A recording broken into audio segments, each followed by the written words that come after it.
Bonjour et bienvenue à l'Office de tourisme Cosses et Gorges de l'Aveyron. Nous sommes ici chez Nicole, au jardin Cantous, à Saint-Antonin-Nobleval.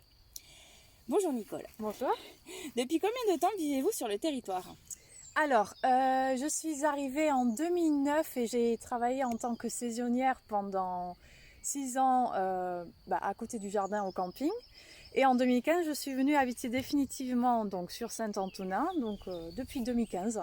Et vous arrivez d'où? On a habité dans les Pyrénées-Orientales avant, pendant 8 ans, et sinon, on est arrivé en France en 2001 et je viens des Pays-Bas. Ah, belle destination. Voilà. Et pourquoi avez-vous choisi de vous installer ici? Alors, c'est un peu par hasard qu'on est arrivé sur Saint-Antonin en 2009. On cherchait en fait un camping à reprendre, alors d'abord aux alentours de chez nous, dans les Pyrénées-Orientales, mais il n'y avait pas vraiment ce qu'on cherchait à vendre, parce qu'on cherchait quand même un terrain qui était assez grand. Et puis, on est arrivé par hasard à Saint-Antonin, et puis on a décidé d'acheter sur Saint-Antonin. Et qu'est-ce qui vous a frappé en fait en arrivant ici? Une anecdote, un paysage particulier? Alors, l'agent immobilier nous a amenés par les gorges de l'Aveyron, donc il a su trouver la bonne route et c'était, on a fait, wow, c'est super sympa parce que vraiment tous les villages et tout, c'est hyper sympa dans les alentours, même pour nos vacanciers et tout, il y a vraiment de quoi faire dans les alentours. Enfin, moi, je m'ennuie jamais. Et du coup, quels sont vos lieux favoris ou vos activités préférées ou un restaurant, un marché préféré dans le secteur? Alors, moi, je fais quand même pas mal de sport, donc j'aime bien aller courir, faire du vélo, nager. Donc, c'est vraiment un lieu idéal parce qu'il y a beaucoup de sentiers dans les alentours. Et tout se rejoint en fait dans les gorges de l'Aveyron. Tout est relié entre Saint-Antonin, Pennes, Bruniquel. Donc, on peut vraiment faire des sorties hyper longues sur la journée.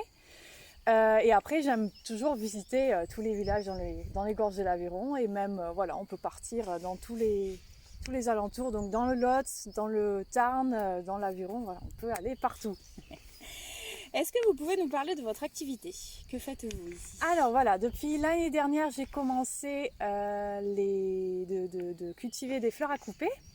Donc je m'en sers pour faire des bouquets, pour faire des mariages. Pour fleurir tous les événements de la vie. Pouvez-vous nous parler du coup du processus de création? Parce que là nous sommes au cœur d'un jardin, magnifique d'ailleurs.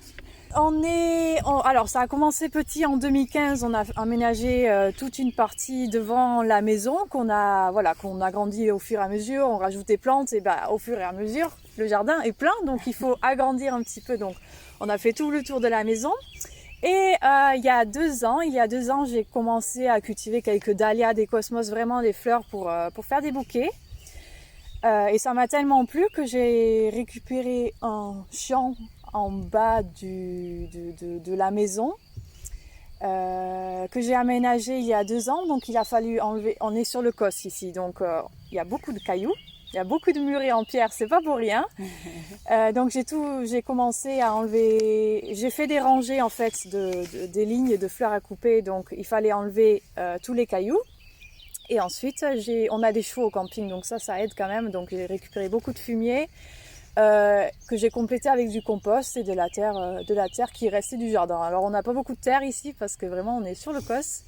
Justement, à ce propos, c'est très bien aménagé avec ces petits murets en pierre presque sèche. Presque, oui. Presque.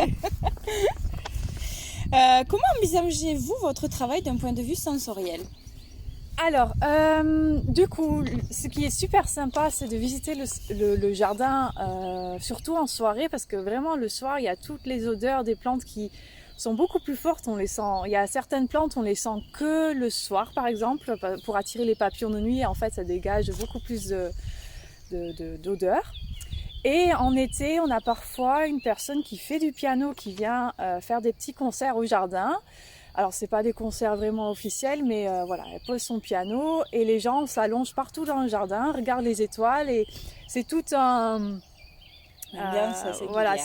tous les sens sont vraiment, on écoute, on a les odeurs, c'est super sympa. Et ça doit être un voyage assez singulier pour le coup. Ouais. Quels sont vos projets pour l'avenir? Alors pour l'avenir, plus de fleurs. Oui, plus de fleurs. Ça, tous les ans, j'essaye d'en rajouter un petit peu. Alors je vais essayer l'année prochaine d'ajouter plus de vivaces parce que c'est quand même plus simple que les annuels qu'on a besoin de ressemer tous les ans. plus de vivaces. Peut-être que je vais agrandir encore le jardin. Alors il y a un champ à côté que je peux encore cultiver, aménager, à voir l'année prochaine. Alors pour cet été, en juillet et août, c'est possible de venir directement au jardin pour couper ses propres fleurs le vendredi et le samedi soir de 16h à 19h.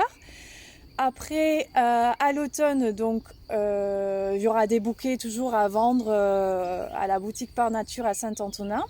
Et ensuite, on refera des décorations, comme l'année dernière, des décorations de Noël. Donc, je décore les boutiques, on fait des ateliers de couronnes, des ateliers pour décorer sa table de Noël. Et après, ce sera de nouveau le temps de semer toutes les nouvelles fleurs l'année prochaine. Ah, et vous faites aussi donc de la décoration pour les mariages? Oui, de la décoration pour les mariages, qu'avec les fleurs que je produis dans mon jardin. Donc c'est vraiment saisonnier, je n'achète aucune fleur, donc on fait avec on a vraiment les fleurs à couper du jardin, donc c'est vraiment des fleurs locales. Et en termes d'odeur, en fait, quelle est votre odeur préférée? Est-ce que vous avez une fleur préférée? Vraiment beaucoup. Alors moi j'adore l'odeur des roses. Donc c'est pour ça que l'année dernière j'ai planté une rangée de rosiers. Là en ce moment c'est la julienne des dames le soir qui sent super bon. Moi j'adore l'odeur de la glycine qui, bon, elle a fini de fleurir maintenant. Je regarde un petit peu autour de moi ce que je vois. Qu'est-ce qui sent bon encore? L'œillet des poètes qui est en fleurs dans cette rangée, ça sent bon aussi.